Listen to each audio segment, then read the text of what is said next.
ஆண்டவராகிய இயேசு கிறிஸ்துவின் நாமத்தினாலே உங்கள் அனைவரையும் நான் ஆசீர்வதிக்கிறேன்.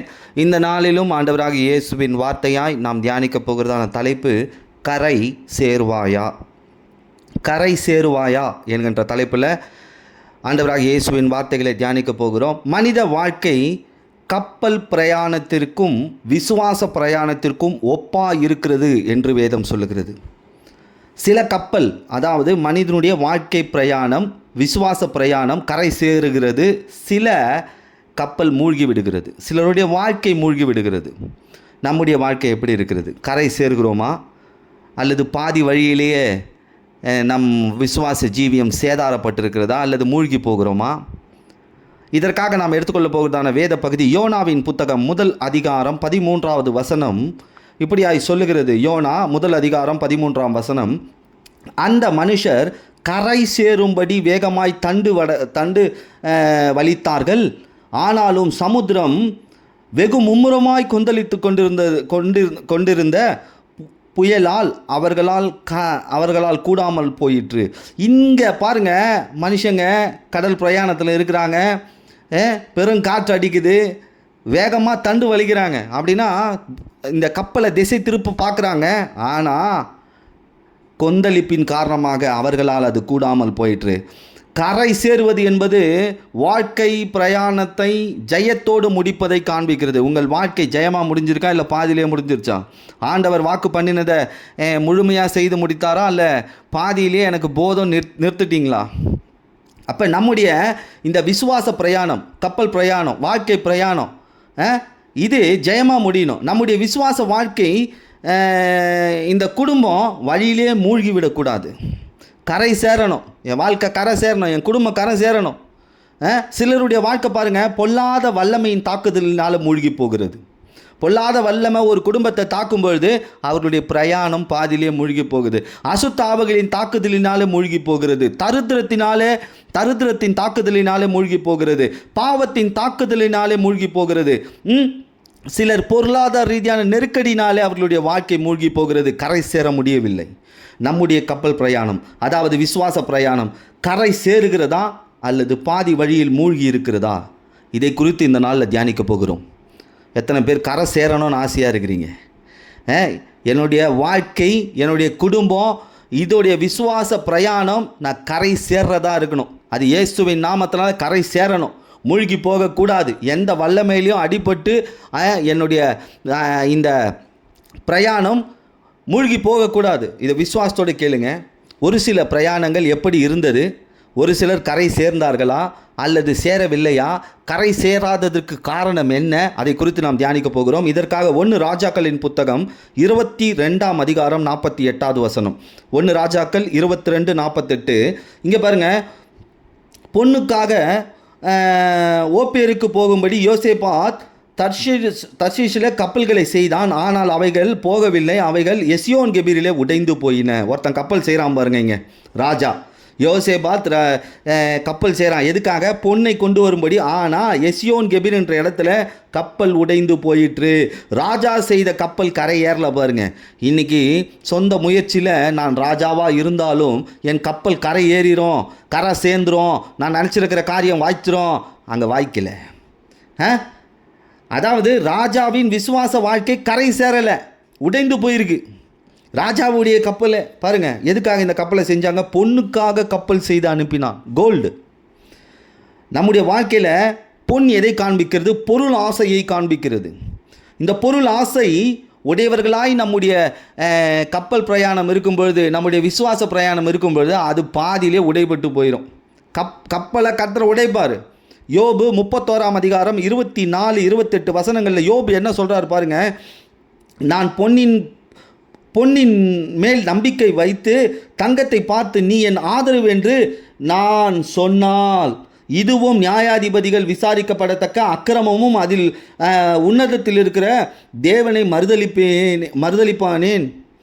யோபு சொல்கிறான் பாருங்க, ஒரு செல்வந்தன், ஒரு ஐஸ்வர்யவான் அந்த தேசத்தில் அவனைப் போல ஒரு செல்வந்தன் இல்லை, அவனைப் போல ஒரு சொத்து உடையவன் இல்லை, அவனைப் போல ஆடு மாடுகள் ஒட்டகங்கள் உடையவன் இல்லை, அவனைப் போல ஒரு ராஜ வாழ்க்கை வாழ்ந்தவன் இல்லை. ஆனால் அவன் சொல்கிறான், பொன்னை நான் பொன்னை நான் பெருசாக்கிட்டேனா, என் தேவனை நான் மறுதலித்ததாயிற்று. அவன் சொல்கிறான் பாருங்க, பொன்னையும் பொருளையும் ஆஸ்தியும் கொடுக்குற இயேசுவை நான் விசுவாசிப்பேன், அந்த பொண்ணை மட்டும் நான் விசுவாசிக்க மாட்டேன்.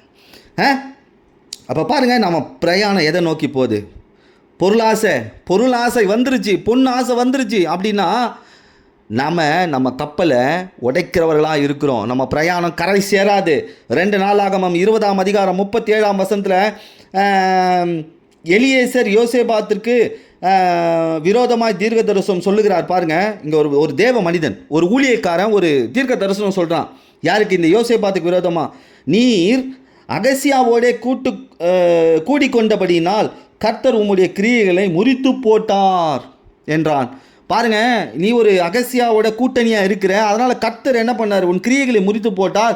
அந்த கப்பல்கள் உடைந்து போயிற்று, அவைகள் தர்ஷீஷுக்கு போக கூடாமல் போயிற்று. தீர்க்க தரிசனம் சொல்கிறான் பாருங்க, ஏற்கனவே தீர்க்க தரிசனம் சொல்லிட்டான் ராஜாக்கு. என்ன சொல்கிறான் பாருங்க, ஏன் கர்த்தர் கப்பலை உடைச்சார் தெரியுமா? நீ சேர்ந்திருந்தால். யோசேபாத் நல்லவன் தான், ஆனால் ஐக்கியம் சரியில்லை. இன்றைக்கி நாம் நல்லவங்களாக இருந்தால் ஐக்கியம் சரியில்லைன்னா நம்முடைய விசுவாச கப்பல் பாதியிலே உடைபட்டு போகும், மூழ்கி போகும், கரை சேர முடியாது. நம்முடைய ஐக்கியம் யாரோட இருக்குது? இயேசுவோட, ஊழியக்காரர்களோட, அல்லது பிசாசுகளோட, இல்லை அசுத்தாவிகளோட? இன்றைக்கி நிறைய பேர் ஐக்கியத்தை இப்படி வச்சுக்கிட்டு ஆண்டவரை குறை சொல்லிக்கிட்டு இருக்காங்க. ஆண்டவர் ஏன் என்னை உடைக்கிறார்? ஆண்டவர் ஏன் என்னை கரை சேர்க்கவில்லை? ஆண்டவர் மேலே பழிய போட்டுருது. ஆண்டவர் திருப்பி கேட்குற, உன் ஐக்கியம் யாரோடு இருக்குது? உன் ஐக்கியம் என்னோடு இருந்தால் உன் கப்பல் கரை சேரும். உன் விசுவாச ஜீவியம், நீயும் உன் குடும்பமும் கரை சேர்வீர்கள். இல்லை என்றால் பிசாசோடும் அசுத்தாவிகளோடும் நீ ஐக்கியப்பட்டிருக்கும் பொழுது நிச்சயமாகவே ஒரு நாள் உடைக்கப்படும். அது யாராலையும் மாற்ற முடியாது. உங்கள் ஐக்கியம்தான் உங்களை தீர்மானிக்க போகுது, நீங்கள் கரையேற போகிறீங்களா இல்லை மூழ்கி போக போகிறீங்களான்னு. இந்த கப்பல் எங்கே செஞ்சாங்க? இந்த யோசேபாத் எசியோன் கெபீரில் உடைந்து போயிட்டுருன்னு சொன்னான். இந்த எசியோன் கெபீர்னா என்ன தெரியுமா? முதுகெலும்பு. வாழ்க்கையில் விசுவாசம் எனும் கப்பலை கரை சேராமல் போகிற காரணம் என்ன தெரியுமா? தவறான மனிதர்களோடு வைக்கக்கூடிய ஐக்கியம் பொருள் ஆசையும் தவறான மனிதர்களோடு இருக்கக்கூடிய ஐக்கியம் என்ன பண்ணும்? ஒரு மனுஷனை உடைச்சிரும். அவனை மட்டும் இல்லை, அவன் குடும்பத்தையும் மூழ்கடிக்கும். இந்த கப்பல் பிரயாணம், கரை சேருகிற ஒரு பிரயாணம், இந்த விசுவாசத்தில் பிரயாணிக்கிற ஒரு பிரயாணம் தவறான கூட்டணியோடு இருக்கும் பொழுதும், பொருளாசையை சார்ந்து இருக்கும் பொழுதும் இந்த கப்பல் உடைக்கப்படும். பாருங்கள், அடுத்து இன்னொரு காரியத்தை கூட சொல்கிறேன் பாருங்கள். 2 நாளாகமம் 18ஆம் அதிகாரம் 1 வசனத்தில் யோசேபாத் மிகுந்த ஐஸ்வர்யமும் கனமும் உண்டாயிருந்தது. அவன் ஆகாபோடைய சம்பந்தம் கலந்து. பாருங்கள், இப்போ அடுத்தது இவன் கப்பல் உடைந்து போக காரணம் என்ன தெரியுமா? பாருங்கள், தவறான மனிதரோட ஐக்கியம் மட்டுமல்ல, இந்த பொன் ஆசை அது மட்டும் இல்லை. பாருங்கள், பெண் கொடுப்பது பெண் எடுப்பது, சம்பந்தம் கலந்துட்டான், திருமண உறவுக்குள்ளே போயிட்டான். ஆகாப் யார்? எசபேலின் கணவன், பொல்லாத வல்லமை, அசுத்தாவின் நிறைவு. இவங்களோட கூட்டணி, இவங்களோட ஐக்கியம் போய் சேருமா? கப்பல் வேகமாக போகுங்க, பாதி வழியில் உடைப்பட்டு போகும். ஆண்டவர் உடைத்திருவார். பாருங்கள், இவங்க கரை சேர முடியல. இந்த யோசேபாத்துடைய கப்பல் என்ன செய்ய முடியல? ராஜாவாக இருந்தாலும் இவனுடைய கப்பல் என்ன செய்ய முடியல? கரை சேர முடியல. அதற்கு காரணம் என்ன? பொருள் ஆசை, தவறான மனிதர்களோட ஐக்கியம்.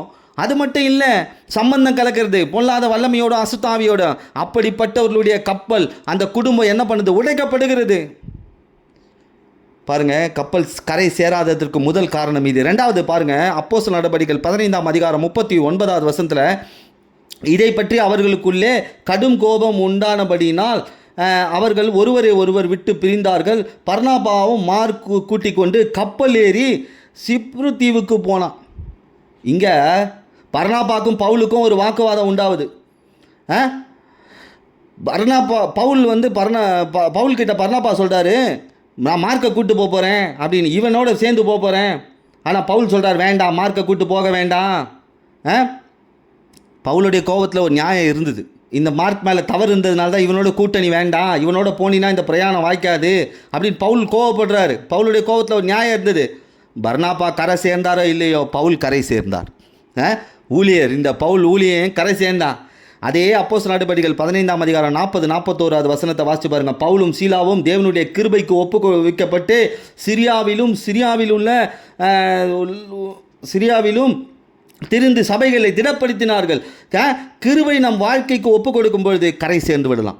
தேவ கிருபைக்கு நம்முடைய வாழ்க்கையை ஒப்பு கொடுக்குறோன்னு வச்சுக்கோங்க, அப்போ கரை சேர்ந்துருவோம். அப்போ பாருங்கள், ஊழியர்கள் கோவப்பட்டாலும் அந்த கோவத்தில் ஒரு நியாயம் இருக்குன்னு பார்த்தா பிரச்சனை இல்லை. அந்த ஊழியரையே தர்க்கம் பண்ணுறது, நீ என்ன தான் சொன்னியா, உன்னை தான் சொன்னியா, அவனை தான் சொன்னியா, இவனை தான் சொன்னியா, எங்களை பற்றி தான் சொன்னியா அப்படின்னு சொல்லி அவரே அவங்க பல விதமான காரியங்களை என்ன பண்ணுறாங்க, நெப்பமாக எடுத்து சத்தியங்களை போதிக்கிறாங்க உதாரணங்களோடு. கடைசியில் என்ன பண்ணுறது, ஊழியரையே குறை சொல்லிடுது. அப்போ இன்றைக்கி கிருபைக்கு நம்ம வாழ்க்கையை ஒப்பு கொடுக்கும் பொழுது நாம் கரை சேர்ந்து விடலாம். கிருபைக்கு ஒப்பு கொடுக்கலைன்னா கரை சேர முடியாது. 2 காரியத்தை சொல்லியிருக்கிறேன். கரை சேராத இந்த கப்பல், இந்த யோசேபாத் செய்த கப்பல் கரை சேரலை. எதுக்காக செய்தான்? பொண்ணுக்காக. இது எதை காண்பிக்கிறது? பொருள் ஆசையை காண்பிக்கிறது. அடுத்தது இந்த யோசேபாத் என்ன பண்ணான்? தவறான ஆளோட ஐக்கியம், அதனால் கர்த்தர் முறித்து போட்டார். அது மட்டும் இல்லை, தவறான ஆளோட சம்பந்தம் கலந்துட்டான். அதாவது பொல்லாத வல்லமையோடையும் அசுத்த ஆவியின் நிறைவோடையும் சம்பந்தம் கலந்துட்டான். அவங்களோட ரொம்ப நெருக்கமாயிட்டான். ஆகையால் கடைசி என்ன ஆச்சு? கப்பல் உடைஞ்சு போச்சு. விசுவாச கப்பல், விசுவாச பிரயாணம் உடைந்து போனது. ஒரு மனிதனால் ஒரு குடும்பம் ஆசீர்வதிக்கப்படும், ஒரே மனிதனால் மொத்த குடும்பமும் அழிந்து போன காரியங்கள் வேதாகமத்தில் உண்டு. அடுத்தது பாருங்கள், கப்பல் பிரயாணம். இன்னொரு கப்பல் பிரயாணத்தை சொல்கிறேன். சங்கீதம் 107 23-30 வரைக்கும் நான் சுருக்கமாய் வாசிக்கிறேன். சங்கீதம் 107 23 முதல் 30 வரைக்கும் இவர்கள் கப்பல் ஏறி யாத்திரை பண்ணி தண்ணீரிலே தொழில் செய்கிறார்கள், கர்த்தருடைய கிரியைகளையும் அதிசயங்களையும் காண்கிறார்கள். பாருங்கள், கப்பலில் போகிறாங்க, யாத்திரையாக போகிறாங்க, கரை சேர்ந்துருவோன்னு சொல்லி வியாபாரம் செய்கிறாங்க, வேலை செய்கிறாங்க. இன்றைக்கி வாழ்க்கையில், விசுவாச வாழ்க்கையில் வேலைக்கு போகிறாங்க, படிக்கிறாங்க, சம்பாதிக்கிறாங்க, ஆஸ்தி சேர்க்குறாங்க, எல்லாம் செய்கிறாங்க. கர்த்தருடைய கிரியைகளையும் அதிசயங்களையும் காண்றாங்க. ஆவிக்குரிய ஜீவியத்தில், ஆவிக்குரிய பிரயாணத்தில், இந்த விசுவாச பாதையில் கரை சேர்ந்துருவோம் அப்படின்ற ஒரு நம்பிக்கை இருக்குது. ஆனால் என்ன பண்ணுறாங்க? அங்கே அதிசயங்களை பார்க்குறாங்க, அற்புதங்களை பார்க்குறாங்க. ஆனால் இப்போ பாருங்கள், பெருங்காற்று எழும்புகிறது, அலைகள் கொந்தளிக்கிறது, ஆகாயத்திலே ஏறி ஆழங்களே இறங்குகிறார்கள். அவர்கள் ஆத்துமா கிளேயத்தினாலே, அதாவது வருத்தத்தினாலே கரைந்து போகிறது. பாருங்கள், உயர்வு வந்துருச்சு, கர்த்தர் உயர பண்ணுகிறார். அடுத்தது என்ன பண்ணுறாங்க? ஆழங்களுக்கு இறங்குறாங்க, கர்த்தர் கீழே தள்ளுறாரு. அதிசயத்தை பார்த்த, அற்புதத்தை பார்த்த, வியாபாரம் செய்த, எல்லாம் ஓகே. ஆனால் உயர்வு வந்த உடனே தாழ்மை வந்திருக்கணும். தாழ்மை வராததுனால என்ன பண்ணுறாரு ஆண்டவர்? ஆழங்களில் போடுறாரு. வருத்தப்படுறாங்க, வெறித்தவனை போல் அலைந்து தடுமாறுகிறார்கள். அவர்களுடைய ஞானம் எல்லாம் மூழ்கி போயிற்று. இங்கே மூழ்கினது என்ன? ஞானம். அப்போ பாருங்கள், தங்கள் ஆபத்திலே கர்த்தரை நோக்கி கூப்பிட்டார்கள். அவர்கள் இக்கட்டுக்கு அவர் நீங்களாக்கி விடுவிக்கிறார். கொந்தளிப்பை அமர்த்துகிறார். அதன் அலைகள் அடங்குகிறது. அமைதல் உண்டாயினது. சந்தோஷப்படுகிறார்கள். நாடின துறைமுகத்துக்கு அவர்களை கொண்டு போய் சேர்க்கிறார். பாருங்கள், இங்கே இந்த கப்பல் மூழ்கி போக காரணம் என்ன? கர்த்தருடைய அதிசயத்தை பார்த்தார்கள், நடத்துதலை பார்த்தார்கள், கிரியைகளை பார்த்தார்கள். ஆனால் பெருங்காற்று இதெல்லாம் வந்த உடனே ஆகாயத்தில் ஏற ஆரம்பிச்சிட்டாங்க. ஆனால் கர்த்தர் ஆழங்களிலே போட்டார், மூழ்கடித்தார். இதுக்கு காரணம் ஒன்று தான். அவர்களுடைய ஞானம் எல்லாம் உலக ஞானம். தேவ ஞானம் இருக்கிறவர்களுடைய வாழ்க்கை பிரயாணம் போய் கரை சேரும். உலக ஞானம் இருக்கிறவர்களுடைய கப்பல் கரை சேராது. இயேசுவின் கிரியைகளையும் அற்புதங்களையும் வாழ்க்கையில் கண்டவர்கள் மேன்மை வந்த உடனே, விடுதலை பெற்ற உடனே, ஆசீர்வாதங்களை பார்த்த உடனே உலக ஞானத்தில் விழுந்து போகிறாங்க. வாழ்க்கையில் அலைகள், கொந்தளிப்பு, அலைந்து திரிகிற வாழ்க்கை, தடுமாற்றம், ஆபத்து. இப்போது ஜபம். ஆனால் கரை சேர்த்துட்டார் ஆண்டவர். இருந்தாலும் இப்போ பாருங்கள், ஜபிக்கிறாங்க. எப்படி இருக்குது பார்த்தீங்களா வாழ்க்கை? இன்னைக்கு சொல்லுங்கள், உங்கள் விசுவாசம் பிரயாணம், உங்கள் விசுவாசம் கப்பல் பிரயாணம் கரை சேர்ந்துருமா?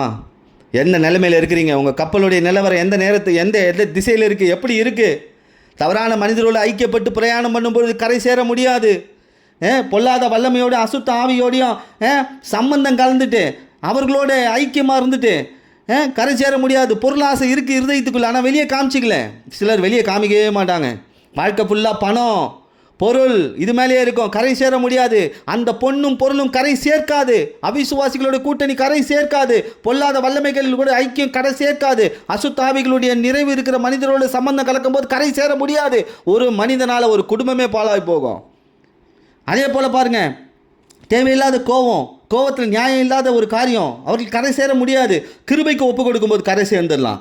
கப்பலில் யாத்திரை போயிட்டு இருக்கிறோம், விசுவாச பிரயாணத்தில் போயிட்டு இருக்கோம். கர்த்தர் கிரியை செய்கிறாரு, அதிசயங்களை காண்பிக்கிறாரு. பெருங்காற்று இதெல்லாம் வந்த உடனே ஆகாயத்துக்கு ஏற ஆரம்பிச்சிடுறாங்க. ஆனால் ஆழங்களில் தள்ளுறாரு. காரணம் உலக ஞானம், தெய்வீக ஞானம் அல்ல, தேவ ஞானம் அல்ல. தேவ ஞானம் இருந்தால் இந்த வாழ்க்கை எனும் கப்பல் பிரயாணத்தில் கரை சேர்ந்துடலாம்.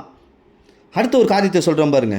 அடுத்த ஒரு பிரயாணம் அப்போஸ்தலர் நடபடிகள் 27ஆம் அதிகாரத்தில் 6, 9, 10, 11, 13, 14, 15 வசனங்கள் தொடர்ச்சியாக.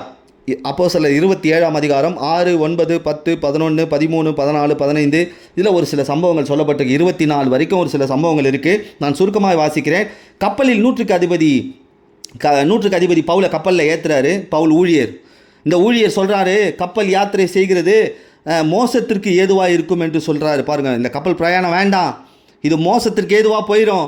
இந்த யாத்திரையிலே சரக்குக்கு மட்டும் இல்லை, கப்பலுக்கு மாத்திரம் இல்லை, நம்முடைய ஜீவனுக்கும் வருத்தம் மிகுந்ததாக வரும், சேதாரம் உண்டாகும் என்று தரிசனம் பார்த்து சொல்கிறாரு. தீர்க்க தரிசனம் சொல்கிறாரு.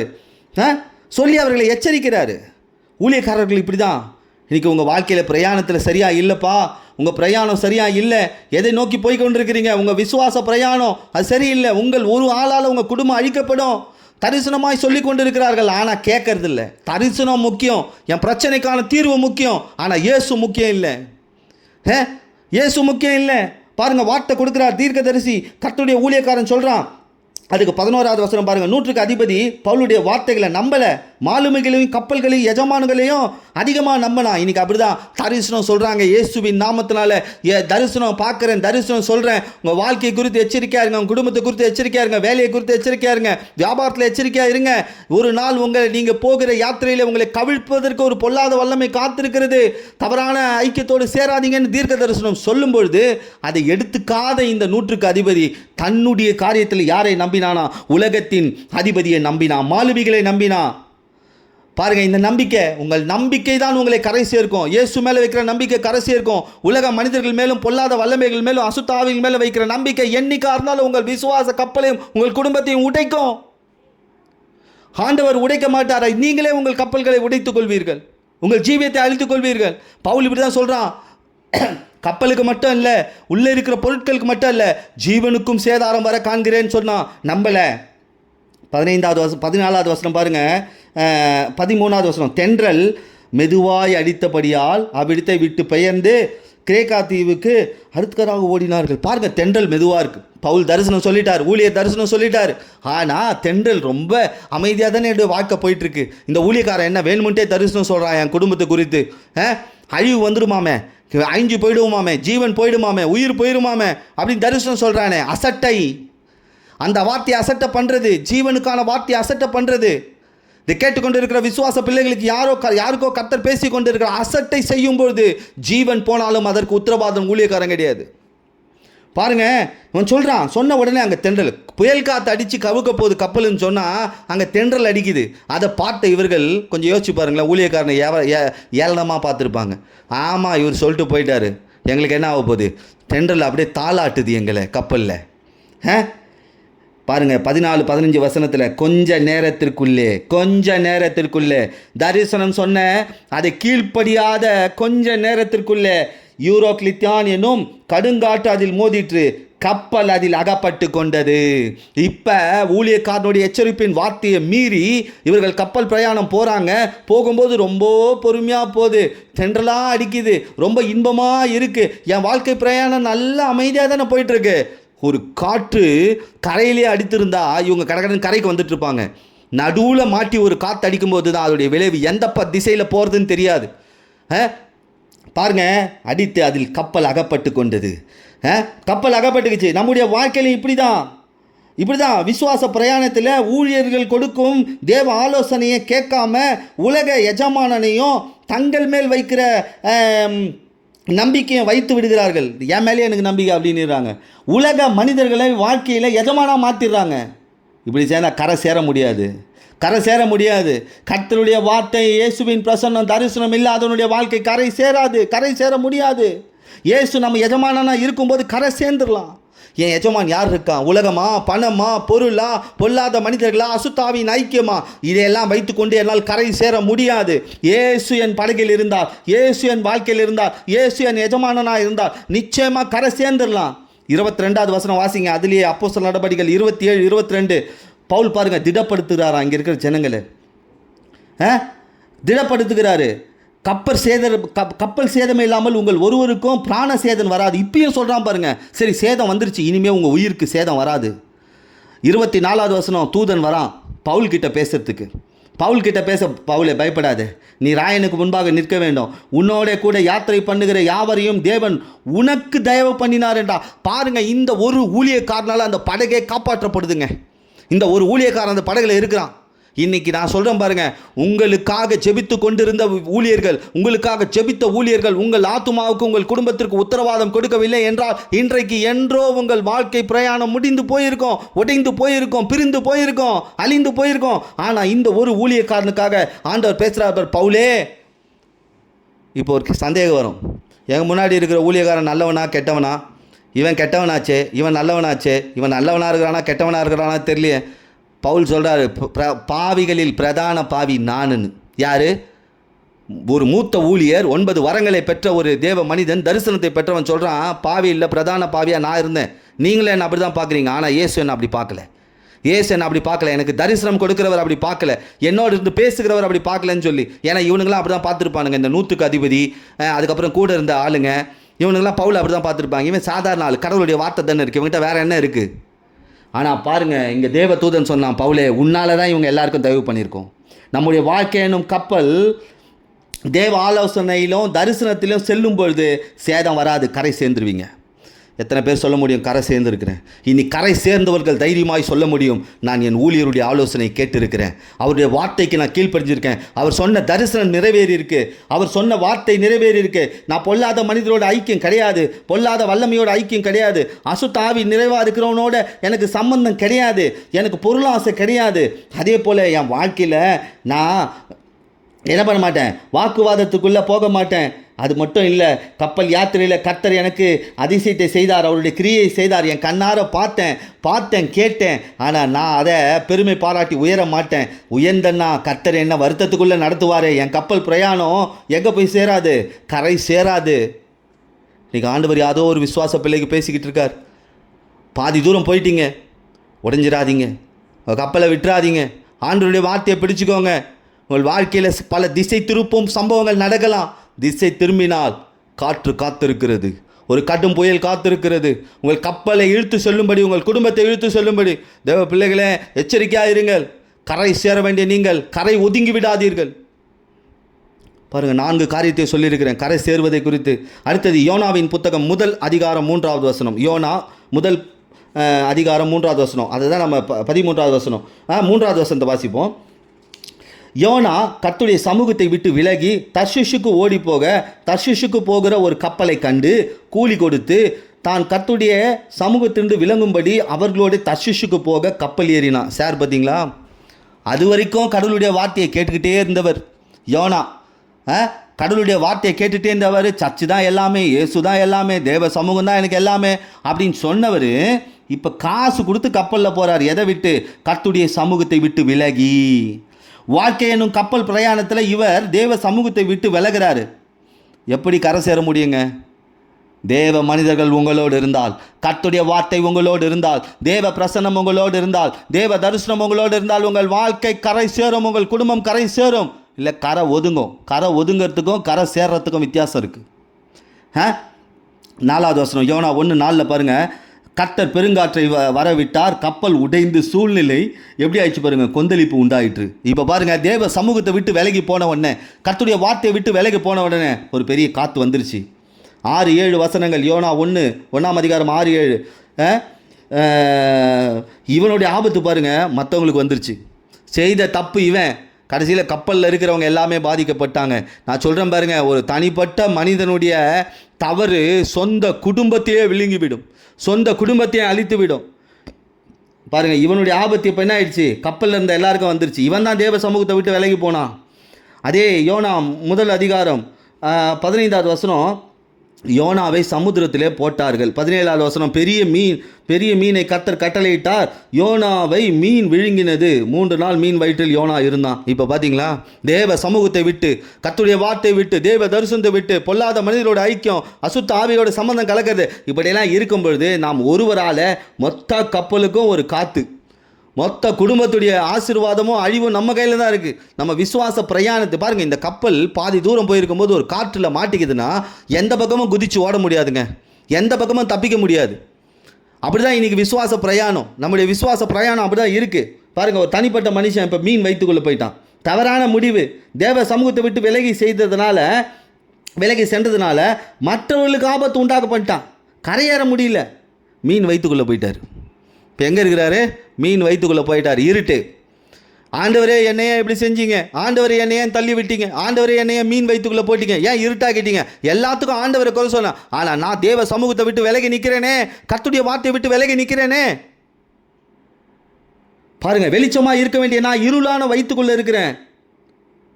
இந்த கரையேற முடியாததற்கு காரணம் தேவ சமூகத்தை விட்டு விலகினது, தேவ வார்த்தையை விட்டு விலகினது, தேவ வார்த்தைகளை மீறினது.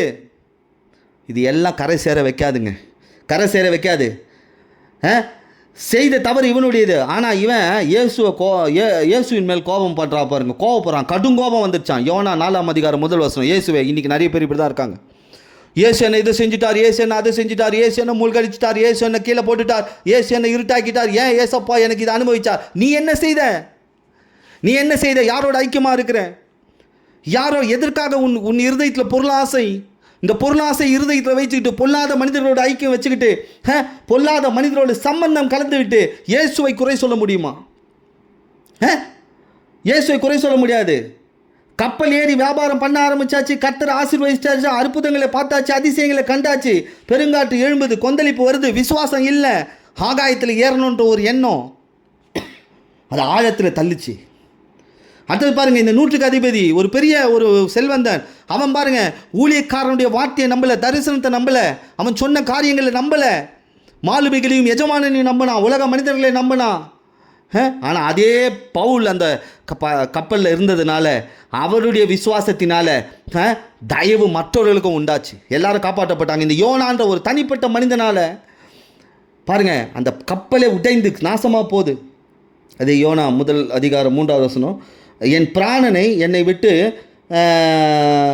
எடுத்துக்கொள்ளும், நான் உயிரோடு இருக்கிறதை பார்க்கலும் சாகிறது நலமாக இருக்கும் என்றான். இப்போ பார்த்தீங்களா பேச்சை பாருங்கள். சாவது நல்லா இருக்குமா? நான் செத்து என் பிராணனை எடுத்துக்கோங்க, நான் செத்துட்டா நல்லாயிருக்கும். இவனோட வார்த்தை பார்த்தீங்களா எப்படி இருக்குது? செய்த தவறு இவன், நான் செத்துட்டா நல்லாயிருக்கும், நலமாக இருக்கும்னு சொல்கிறான்.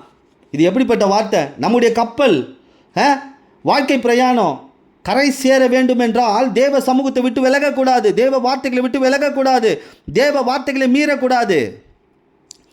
என்ன பாஸ்டர், ஒரே எச்சரிப்பின் சத்தமாக இருக்குது. அப்போ நான் கரை சேரவே முடியாதா? கரை சேர முடியுங்க, கரை சேர முடியும். ஒன்றும் இல்லை, ஆரம்பத்தில் சொன்னது தான், பொருளாசையை விட்டுருங்க, பொல்லாத மனிதர்களுடைய ஐக்கியம் விட்டுருங்க, பொல்லாத வல்லமைகள் அசுத்தாவியோட சம்பந்த கலக்கத்தை விட்டுருங்க. அடுத்தது பாருங்கள், எவ்வளோ என்னை கர்த்தர் ஆசீர்வதித்தாலும் நான் தாழ்மைப்படுவேன்னு சொல்லுங்கள், வானத்துக்கு ஏறிடுவேன்னு சொல்லாதீங்க.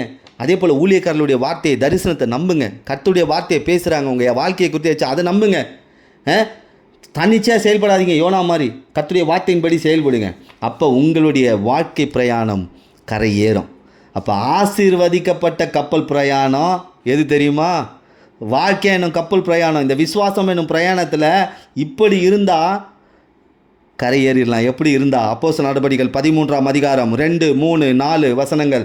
அப்போஸ்தலர் நடபடிகள் 13ஆம் அதிகாரம் 2, 3, 4 வசனங்கள். கர்த்தருக்கு ஆராதனை செய்து உபவாசித்து கொண்டிருக்கும் பொழுது பர்னபாவையும் சவுலையும் நான் ஊழியத்திற்காக அவர்களை பிரித்து விடுங்கள் என்று பரிசுத்த ஆவியானவர் திருவுளம் பற்றினார். அப்பொழுது உபவாசித்து ஜெபம் பண்ணி அவர்கள் மேல் கைகளை வைத்து அவர்களை அனுப்பினார்கள்.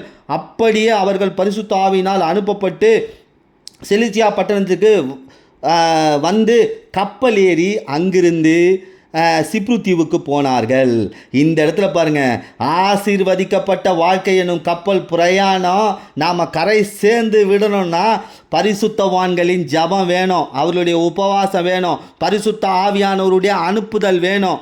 இங்கே தேவ வல்லமை செயல்படுது, கரை சேர்ந்தார்கள். இவர்களுடைய வாழ்க்கையில் பாருங்க இந்த ரெண்டு பேருக்காக பாருங்க, அவங்க ஜபம் பண்ணுறாங்க, உபவாசம் பண்ணுறாங்க, பரிசுத்த ஆவியான ஒரு நடத்துல பார்க்குறாங்க, ஜபம் பண்ணி கைகளை வச்சு அனுப்புகிறாங்க. நான் சொல்கிறேன் பாருங்க, இன்றைக்கு ஊழியக்காரர்கள் உங்கள் மேல் கைகள் வைத்து ஜபிக்கும் பொழுது நீங்கள் அறியாத காரியங்களை உங்கள் வாழ்க்கையில் ஆண்டவர் பரிசுத்த ஆவியானவர் செய்து கொண்டிருக்கிறார். தேவ வல்லமை வெளிப்பட்டு கொண்டிருக்கிறது. கரை சேர்ந்து விடுவீர்கள். இந்த ஐக்கியம் நமக்குள்ளே இருந்தால் பிரச்சனை இல்லைங்க, கரை சேர்ந்துடலாம். ஜபம் இருக்கணும், உபவாசம் இருக்கணும், பரிசுத்த ஆவியானோட நடத்துதல் இருக்கணும், ஆண்டவர் உங்களை நடத்தணும். அப்படி இருக்கும்போது உங்கள் வாழ்க்கை கரை சேர்ந்து விடும். அப்போ கரை சேருவோமா சேர மாட்டோமான்னு நம்ம கையில் தான் இருக்குங்க. ஆண்டவர் நமக்கு அநேக வார்த்தைகளை பேசியிருக்கிறார். இந்த கப்பல் பிரயாணம், இந்த விசுவாச பிரயாணத்தில் உங்களோடு யார் இருக்கிறது? உங்கள் குடும்பம் இருக்குது, உங்கள் வீடு இருக்குது, உங்களுக்கு உண்டான காரியங்கள் இருக்குது, உங்கள் பொருட்கள் இருக்கிறது. இதெல்லாம் இழந்து விடாதீர்கள். நம்முடைய தவறான காரியங்கள் நம்ம இழக்க செய்யும், கரை ஒதுங்க செய்யும், கரை ஏற செய்யாது. கரை ஒதுங்கணுமா, கரை ஏறணுமா? அப்போ இன்றைக்கி ஆசீர்வதிக்கப்பட்ட பிரயாணமாக இருக்கணும்னா அங்கே என்ன இருக்கணும்? ஜபம் இருக்கணும், உங்களுக்காக ஜபிக்கிறவர்கள் இருக்கணும், உங்களுக்கு ஆலோசனை கொடுக்கிறவர்கள் இருக்கணும், உங்களுக்கான ஊழியக்காரர் இருக்கணும், உங்கள் எதிர்காலத்தை குறித்து திட்டமாக தரிசனம் சொல்லுகிறவர்கள் இருக்கணும், இயேசு இருக்கணும், அவருடைய வார்த்தை இருக்கணும். அப்போ கரை சேர்ந்துடலாங்க. கரை சேர்ந்துருவோமா, கரை சேர்ந்த மாட்டோமா? எத்தனை பேர் கரை சேருவேன்னு சொல்ல முடியும்? வாழ்க்கை என்னும் கப்பலில் விசுவாச பிரயாணம் செய்யும்பொழுது நாம் கரை சேர வேண்டும். வாழ்க்கையில் பொருள் ஆசை, பொல்லாத மனிதனுடைய ஐக்கியம் நம்மை கரை சேர விடாது. வாழ்க்கையில் தேவையில்லாத தர்க்கம், கடுங்கோபம் நம்மளை கரை சேர்க்க விடாது. வாழ்க்கையில் சுய புத்தியை சார்ந்து வாழ்ந்தால் கப்பல் கரை சேராது. வாழ்க்கையில் ஊழியருடைய வார்த்தைகளையும் தரிசனங்களையும் அசட்டை செய்து மீறினா நம்ம வாழ்க்கை என்னும் கப்பல் கரை சேராது. வாழ்க்கையில் தேவ சமூகத்தை விட்டு தேவ வார்த்தைகளை மீறி கர்த்தருடைய நடத்துதலை மீறி நடக்கும்பொழுது கப்பல் கரை சேராதுங்க.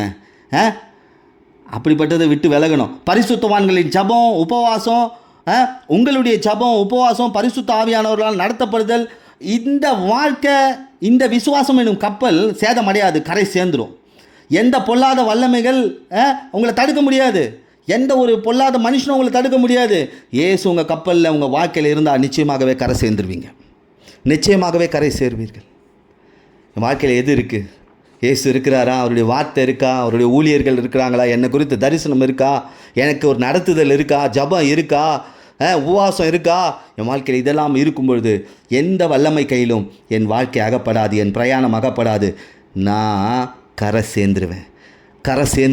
இந்த வாழ்க்கை எனும் பிரயாணத்தில் கரை சேர்ந்துருவேன். எத்தனை பேர் விசுவாசத்தோடு சொல்ல முடியும்? நான் கரை சேர்ந்துருவேன். விசுவாசத்தோடு சொல்லுங்கள். இயேசுவின் நாமத்தினால நானும் என் குடும்பமும் விசுவாச பிரயாணத்தில் கரை சேருவேன்.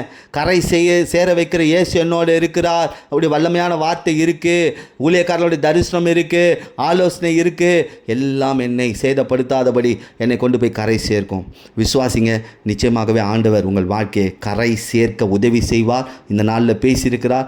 விசுவாசிங்க. கர்த்தர் உங்களையும் உங்கள் குடும்பத்தையும் உயர்த்தி ஆசீர்வதிப்பாராக. ஆமென்.